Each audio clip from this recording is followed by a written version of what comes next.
Hello everybody, myself Dr. Ashish Mule. Today we are going to discuss another bone, that is patella. So patella is the largest sigmoid bone of the body. तर sigmoid bone म्हणजे काय? तर असा bone जो टेंडॉन्स पासून तयार झालेला आहे, त्याला तुम्ही बोनी नोड्यूल सुद्धा म्हणू शकता. So patella is the largest sigmoid bone of the body which is developed from the tendons of quadriceps femoris muscles. Quadriceps femoris muscles च्या टेंडॉन पासून हा पटेला बोन तयार झालेला आहे. लेट मी शो यू पटेला. सो दिस इज द पटेला bone. आता सर्वात अगोदर याची पोझिशन आपण जाणून घेऊया की हा कुठे प्लेस्ड आहे बॉडीमध्ये. इट इज 2 in नंबर, दोन्ही लिम्समध्ये राईट आणि लेफ्ट साईडला एक एक, म्हणजे 2 पटेला शरीरामध्ये सर्वांच्या असतात. ठीक आहे. And it is placed at the lower end of the femur. ठीक आहे. अँड 1 सेंटीमीटर अबव दी नी जॉईंट. जो फिमरचा जो लोअर एंड आहे, जिथे 2 कोंडाईल्स आहेत, आपण शिकलेलो आहोत, त्याच्या लोअर एंडला हा पटेला बोन अटॅच आहे. ठीक आहे. आता याचं साईड डिटर्मिनेशन बघूया. म्हणजेच साईड डिटर्मिनेशन म्हणजे काय, लेफ्ट साईडचा आहे की राईट साईडचा आहे. ठीक आहे. That is called as the side determination of the bone. So it is very important. So firstly you have to held the bone in correct position. Correct anatomical पोझिशनमध्ये तुम्हाला हा बोन अगोदर पकडावा लागतो. सो याचा जो ॲपेक्स आहे, it is directed downwards. Okay. तर this is the correct anatomical position of the bone. Apex जो आहे तो डायरेक्टेड डाऊनवर्ड्स आहे, असा नाही. याच्यामध्ये जर कन्सिडर केलं तर ॲपेक्स कुठे आला, अपवर्ड्स आला. म्हणून apex is directed downward is the correct anatomical position of this bone. आता नेक्स्टली ॲपेक्स डायरेक्टेड डाऊनवर्ड्स. आता याला 2 सरफेसेस आहेत. This one is the anterior surface and this one is the posterior surface. आता हा posterior surface हा आर्टिक्युलेटिंग आहे. आर्टिक्युलेटिंगचा अर्थ जो कुठल्या तरी बोनला अटॅच आहे. ठीक आहे. म्हणजे बोनला अटॅच जर असेल तर त्याला काय म्हणायचं, आर्टिक्युलेटिंग. आणि अटॅच जर नसेल then it is called as the non articulating. तर सर्वात अगोदर आपण बघूया, आपण ॲपेक्स बद्दल बघितलं तर ॲपेक्स जो आहे it is non articulating anteriorly as well as posteriorly. Posteriorly पण हा जो ॲपेक्स आहे तो नॉन आर्टिक्युलेटिंग आहे. जरी पाठी पोस्टेरियर पार्ट जो आहे तो पटेलाचा आर्टिक्युलेटिंग असला तरी त्याचा जो अपेक्स आहे तो नॉन आर्टिक्युलेटिंग आहे, हे लक्षात ठेवायचं आहे. ठीक आहे. त्याचबरोबर अँटेरियर सरफेस जो आहे पटेलाचा that is rough and non articulating आहे ना. याच्यावरती बर्सा असेल, त्याच्यावरती स्किन असेल, कुठलाच बोन समोरून नाही आहे, म्हणून समोरच्या बाजूनी जो सरफेस आहे that is the non articulating surface. एवढं लक्षात आलं.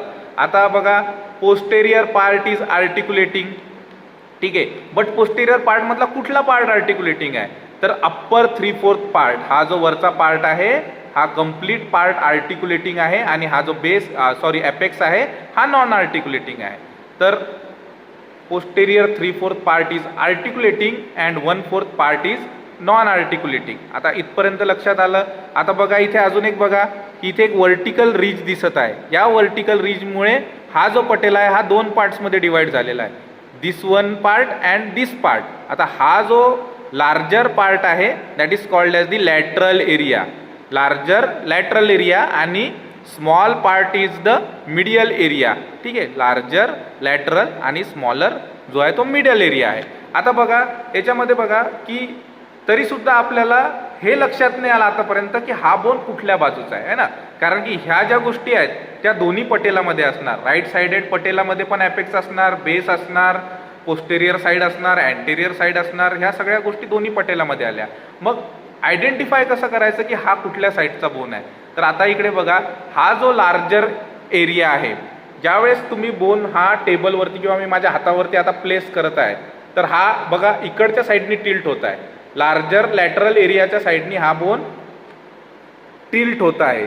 ठीक आहे. हा बोन लार्जर लॅटरल साईडच्या टिल्ट जो झाला तर ती त्याची बाजू आहे ज्या साईडनी टिल्ट झाला. ओके. हा बोन कुठल्या साईडनी टिल्ट झाला, लेफ्ट साईडनी टिल्ट झाला, म्हणून लेफ्ट साइडेड हा पटेला आहे.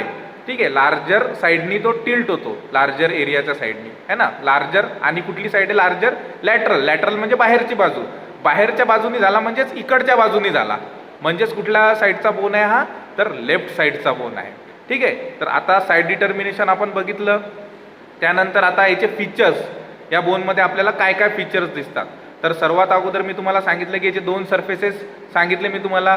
This one is the anterior surface which is non articulating, हा कुठल्याच बोनला अटॅच होत नाही. आणि हा पोस्टेरियर सरफेस ज्याच्यात 3/4 पार्ट हा आर्टिक्युलेटिंग आहे आणि 1/4 पार्ट हा नॉन आर्टिक्युलेटिंग आहे. आणि वर्टिकल रिजमुळे दोन एरियाजमध्ये डिवाइड झालेलं आहे, लॅटरल आणि मीडियल. एवढं आतापर्यंत आपल्याला लक्षात आलं, हे फीचर्समध्ये सुद्धा आहे. आता याच्या बॉर्डर्स सरफेसेस दोन आहेत, अँटेरियर पोस्टेरियर, आणि बॉर्डर्स 3 आहेत. दिस वन अप्पर साईडची सुपेरियर, ठीक आहे, या साईडने टिल्ट झाला म्हणून इकडची लार्जर लॅटरल बॉर्डर, ठीक आहे, लॅटरल बॉर्डर, आणि इकडची येणार स्मॉलर साईडची मीडियल बॉर्डर. तर ह्या 3 बॉर्डर्स झाल्या, सुपेरियर, लॅटरल आणि मीडियल. आणि सरफेसेस किती, तर 2, अँटेरियर आणि पोस्टेरियर. इथपर्यंत सगळ्यांनी लक्षात ठेवायचं, ठीक आहे. तुम्हाला परीक्षेमध्ये वायवामध्ये विचारतात की याचे सरफेसेस किती आहेत, याच्या बॉर्डर्स किती आहेत आणि कुठली कुठली आहे, तर तुम्हाला सांगता आलं पाहिजे. त्यामुळे मी परत एकदा रिपीट करत आहे, this is the superior border, this is the lateral border and this is the medial border. आणि सरफेसेस दिस इज अँटेरियर आणि this is the posterior surface. तर सरफेसेस आणि बॉर्डर्स लक्षात आले.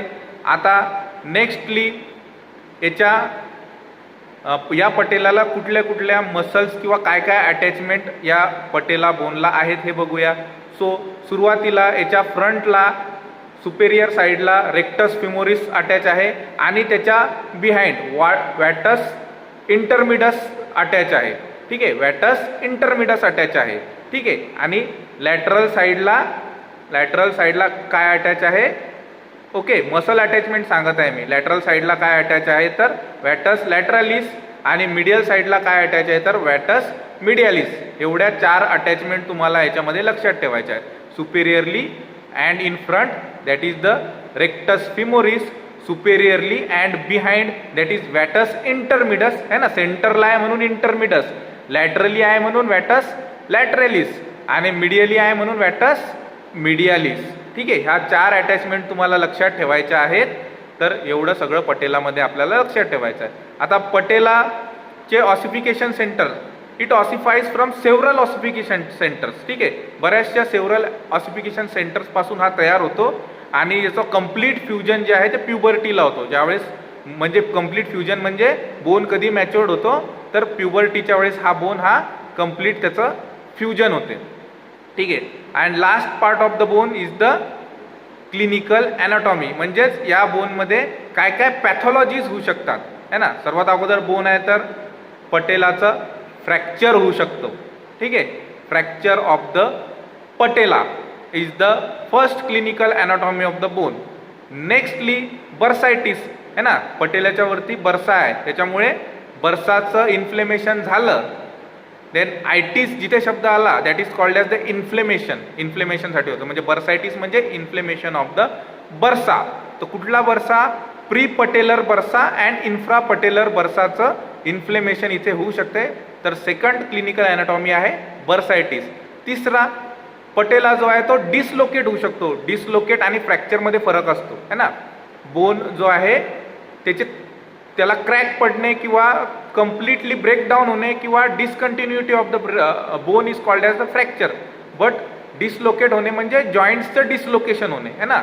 जॉईंट्स आपल्या नॉर्मल ॲनाटॉमिकल पोझिशनमध्ये न राहणे त्याला म्हणायचं डिसलोकेशन.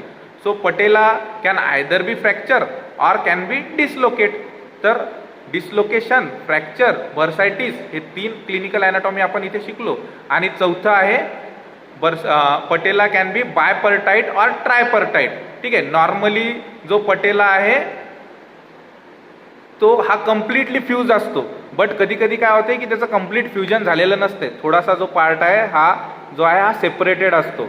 म्हणजे 2 जर पार्टमध्ये पटेला जर असेल, 2 फ्युजन कम्प्लीट झालेलं नसेल, 2 पार्टमध्ये जर असेल देन इज कॉल्ड ॲज बायपर्टाईट. किंवा 3 त्याचे पार्ट जर दिसत असतील, 3ही पार्ट फ्यूज नसतील झालेले, तर त्याला म्हणायचं ट्रायपर्टाईट, ओके. सो जो बायपर्टाईट जो पटेला आहे म्हणजेच 2 पार्टमध्ये जो पटेला आहे तो जो आहे तो बायलॅटरली असतो, है ना. म्हणजे फक्त एका लिंबमध्ये नाही दिसणार.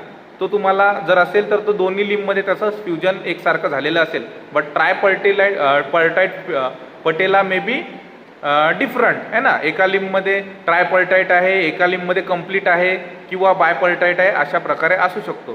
सो पटेला मे बी पटेलाचं तुम्हाला डिफरन्शिएशन करता आलं पाहिजे. मे बी तो नोटीस नाही होणार.